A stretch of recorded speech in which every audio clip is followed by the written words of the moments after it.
This lesson is going through the cosine function. So, first we've got cos theta is given by x values on the unit circle. But because x is between -1 and 1 along the unit circle, then cos theta is always between -1 and 1. So let's take a moment and look at the unit circle. So once again, this point here, the coordinates are 1, 0. At this point here, the coordinates are 0, 1. At this point here, -1, 0. At this point here, 0, -1. And what angles do these correspond to? This one here corresponds to 0 or 360, or in radians, that's 2 pi. This one up here corresponds to 90, or in other words, pi on 2. This one over here corresponds to pi, or 180 degrees. This one down here corresponds to 270, or in other words, 3 pi on 2. So remember, if cos theta is the x value, then at 0, cos of 0 is 1. At pi on 2 up here, cos of pi on 2 is 0. Cos of pi is -1. Cos of 3 pi on 2 is 0. So try and use that when working out the values. So using that idea, here's our function. Once again, just as we just said, cos of 0 is here at 1. Cos of pi on 2 is 0. Cos of pi is -1. Cos of 3 pi on 2 is 0 again. And cos of 2 pi is 1. And that's why it looks like that. And if we go in the negative direction, it's symmetrical along the y-axis. Because if you went around the unit circle in the other direction, you get -pi on 2 down here, which again is 0, which is why it's there. So what is the period of this function? Okay, so girls, if you look at this point here, where is it repeated? It's repeated all around here. Therefore, the period, this distance is 2 pi. So once again, the period is 2 pi, which is just like sine. What is the amplitude? Well, if you remember, girls, this here is the principal axis because it's right in the middle. And the distance from the principal axis all the way up to the maximum and the minimum is 1 because we're going up to the point of 1. So the amplitude is 1. So you can now use technology and graph the function y equals sine x and y equals cos x. What translation is happening to go from y equals sine x to y equals cos x? Well, I can show you by hand. Basically, y equals sine x, sine of 0 is 0, sine of pi on 2 is 1, sine of pi is 0, sine of 3 pi on 2 is -1, and sine of 2 pi is 0. So sine looks like this. So what's happening? How do you go from sine x to cos x? Well, you could think of it as going backwards by pi on 2. So we're shifting x back pi on 2. Or you could think of it as shifting forward by 3 pi on 2 to get from pi on 2 to 2 pi. If you remember, girls, if I'm going back to the left by pi on 2, it's like I'm going in the negative direction by pi on 2. So if you remember, I'm talking about the sine curve, moving the sine curve to get to the cos curve. So remember, if we're moving in the left, inside the function, how do we move x? It's always the opposite sign. So we'd put plus pi on 2. So in other words, that there is the equation to shift sine backwards pi on 2, which then gives you cos x. So down here, I've got cos x equals sine of x plus pi on 2. For y equals a cos bx, the period is again 2 pi divided by b, and the amplitude is the absolute value of a. Y equals cos x plus c is a shift to the left through c units. Y equals cos x minus c is a shift right c units. Y equals cos x and then plus d on the outside. That's a shift upwards d units. Cos x minus d is a shift downwards d unit. And if you put both together, you've got a horizontal shift and a vertical shift. So let's have a go without using technology. Graph y equals cos x and y equals cos x minus pi on 4 on the axes below. So let's have a go. I've already set it up for you with your pi's and pi's on 2. Question is, what is the amplitude? Well, hopefully you realize there's like an invisible 1 in front of both causes. So the amplitude is just from 1. So we on the y-axis we need 1 and negative 1. Okay, so let's start graphing. I'm going to graph cos x first.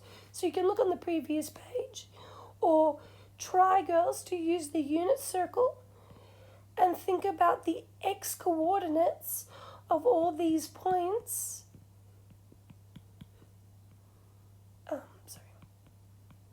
To remember what the values are. Okay, so I'm going to do it with you. Cos of 0 is 1. Cos of pi on 2 is 0. Cos of pi, negative 1. Cos of 3 pi on 2, 0. Cos of 2 pi, 1. All right, I'm actually going to stop there because I really only care from 2 pi to negative 2 pi. I should have put that in the question to just go from 2 pi to negative 2 pi. So I can kind of see the shape already forming. Let's draw it. And now you can do the same process on the negative side, but hopefully you realize it's just symmetrical. Okay, so I better label that y equals cos x because I'm going to draw 2 graphs, and I want to make sure the marker understands that this one here is y equals cos x. Okay, now we are going to try and graph y equals cos x minus pi on 4. Okay, we've got minus. What does that mean? It'll shift horizontally in the positive direction, so to the right. And how much is it going to shift by? Pi on 4.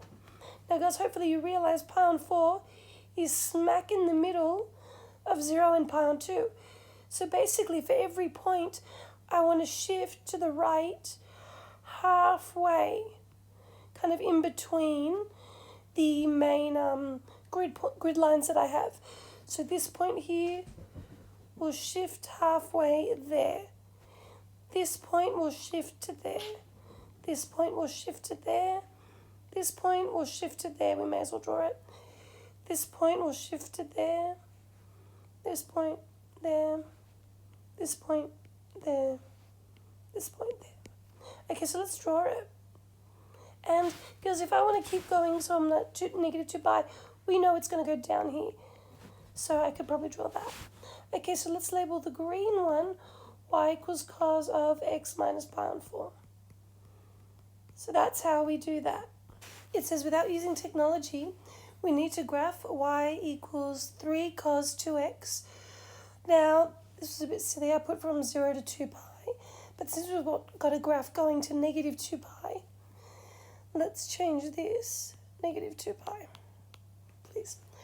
Okay, so y equals 3 cos 2x. Hopefully you realize this 3 tells us that the amplitude is 3. And this 2 tells us that the period is 2 pi on 2, which is pi. So we expect it to shrink a bit, to sort of be a little bit more squished horizontally. I might realize that here I need a 3, and here I need a negative 3. Let's do cos of 0. Well, 2 times 0 is 0. Cos of 0 is 1. 3 times 1 is 3. Next, cos of 2 times pi on 2 is pi.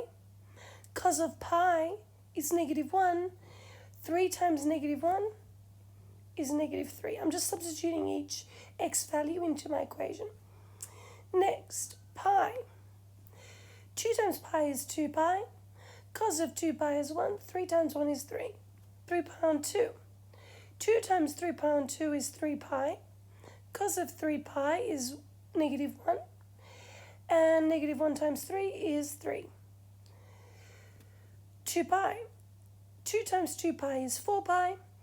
Cos of 4 pi is 1. 3 times 1 is 3. Why aren't we ever hitting 0? We must be hitting y equals 0 in between 0 and pi on 2. In actual fact, it's pi on 4, and let me remind you why. Do you remember when we studied the sine curves? We think to ourselves, when are we going to hit our significant values? Pi on 2 is usually the first significant value.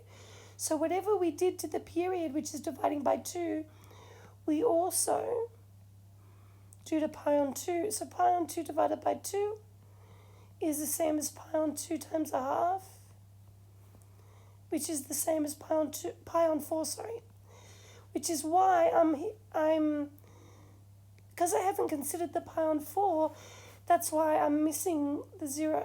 Another way to do it, girls, is to think, see that I've got 2x in my brackets? So I want to know, when does 2x equal pi on 2? So like, will this curve do what cos usually does at pi on 2? So if I divide both of those by 2, I get when x is pi on 4. That's another way to figure out how much I need to go up by on the x-axis. So let's put those in. So if we need to go up by pi on 4 instead of pi on 2, we could put pi on 4 there. Have a think. Pi on 2 is like 2 pi on 4.